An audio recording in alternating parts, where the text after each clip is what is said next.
यवतमाळ जिल्ह्यातील आर्णी शहरात दारू देण्यास नकार दिल्यानं देशी दारूच्या दुकानाच्या व्यवस्थापकावर प्राणघातक हल्ला करण्यात आला। अज्ञात हल्लेखोरांनी धारदार चाकूने वार केल्यानं व्यवस्थापक गंभीर जखमी झाला असून त्याच्यावर यवतमाळ इथं उपचार सुरू आहेत।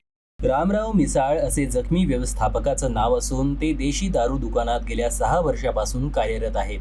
पोलिसांकडून प्राप्त माहितीनुसार शुक्रवारी रात्री दुकान बंद केल्यानंतर काही अनोळखी व्यक्ती दारू खरेदी करण्यासाठी आल्या। मात्र दुकानाची वेळ संपल्यानं रामराव मिसाळ यांनी त्यांना दारू देण्यास नकार दिला। याच कारणाचा राग मनात धरून संतप्त झालेल्या हल्लेखोरांनी मिसाळ यांच्यावर धारदार चाकूने हल्ला चढवला।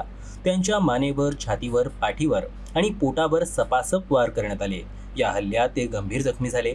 घटनेनंतर रक्तबंबाळ अवस्थेत असलेल्या रामराव मिसाळ यांना तातडीनं आर्णी ग्रामीण रुग्णालयात दाखल करण्यात आलं। मात्र प्रकृती गंभीर असल्यानं त्यांना पुढील उपचारासाठी यवतमाळ इथं हलविण्यात आलं। या प्रकरणी रूपम रामराव मिसाळ यांच्या तक्रारीवरून आर्णी पोलिसांनी अज्ञात आरोपींविरुद्ध गुन्हा दाखल केला असून पुढील तपास सुरू आहे।